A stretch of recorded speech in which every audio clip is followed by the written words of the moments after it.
someone who always looking for validation. Drake is linked back up with Bobbi Althoff. Are they gonna date forever? Are they gonna date or what? Shout out Bobbi for ending the podcast. Got her up out of here. But she started a new one. No, she didn't. No, that's what this is.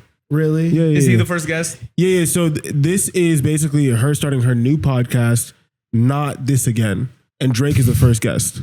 Oh, that sucks. But no, Bobbi Althoff sucks. The last one went viral though. Nah, So Bobbi like, Althoff sucks. So it's probably gonna go viral again. This does suck. Bobbi I Althoff can't confirm sucks. this does suck. Nah, man. Drake sitting down with Bobbi Althoff before someone who's gonna ask him real questions sucks.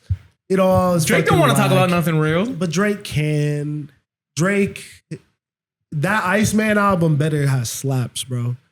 Like that Iceman album better have hitters because if it don't, like the moves is crazy. And again, you can't make nobody do nothing or talk to people you want or have the conversations or thought processes you want. But at this point, you have not sat with any black creator recently. And that at the root of the problem bothers me because the whole call out was that you're not for the culture. And I think it would be too obvious to go and do that musically with your collaborations, but at least sit down and have a conversation with someone who's going to ask you real questions about the culture and like give you the forum to actually talk about why you're a part of this, you know? I get it now. What? Iceman, Snow Bunny Man. Yeah, literally. Oh, God. No, Nigga chasing snow bunnies, bro. Like, that's really what's going on. What are we going to get from the Bobbi Althoff interview besides maybe a couple funny clips? Like, she going to ask him some goofy questions. Drake really is signaling, isn't he? Said, "Oh, y'all didn't appreciate me. Fuck you." Yeah, literally, yeah. Honestly, he's appealing to the whites. Damn. Yeah. Wow. Yeah, bro. It's crazy. You should have called the Africa Man. Damn. Africa Man is crazy. Africa Man would have been so. That nigga really left us, bro. Drake, come back, but bro. I wonder. I mean, all of Drake's moves are like conscious, but I do wonder how much of it is like, oh, I'm moving with this strategy, and part of it is more just like moving in spite.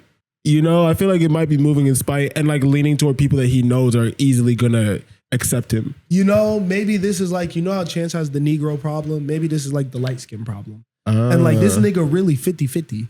And like he been feeding black audiences and black fans for his whole career. Mm-hmm.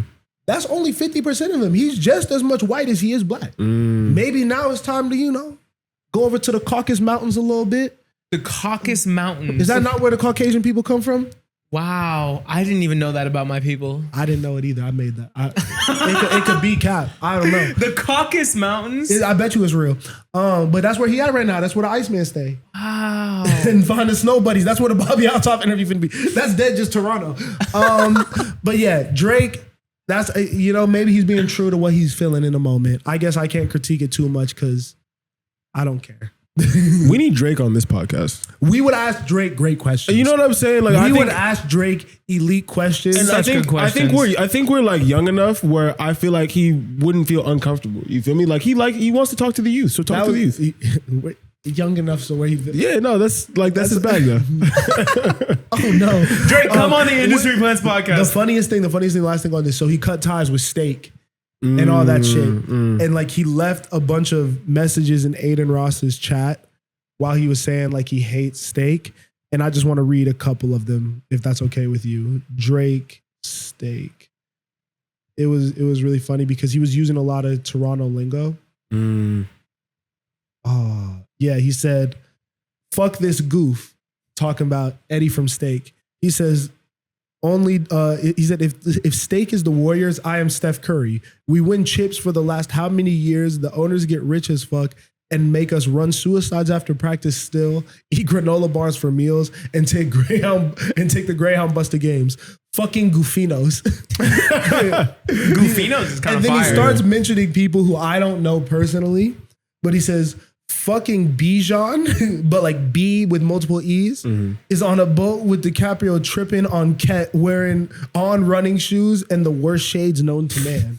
So I don't know who Bijan is, but he's getting him. And then he tells Aiden, you are the Jordan, I am Steph. Whoa. Yeah. What's going on there? So there we go. He said, fuck them, they want to smoke with OVO, so it's up. He's crashing out.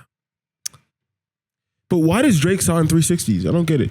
Ooh, Drake in the 360. Because like Drake in the he, I 360. feel like he does that and then he gets mad at the person for like literally honoring their deal. We've seen it so many times. Shouts out, Yeah. Shouts out Joe. I guess we could close in the Drake conversation in this a little bit, but he's talking about he was recently just talking about Drake and the whole thing, and like I think the big issue with this is that he wants to own his masters. That could be at the root of all of this. I think that Young Money sold their catalog to Universal, and that was something where it's like all of Drake's music went with that, and that wasn't necessarily his decision. He's like, yo, y'all didn't even give me the opportunity to buy my own masters before you sold them to them. Sell everything else, but at least let me cop my shit. He didn't even have that opportunity.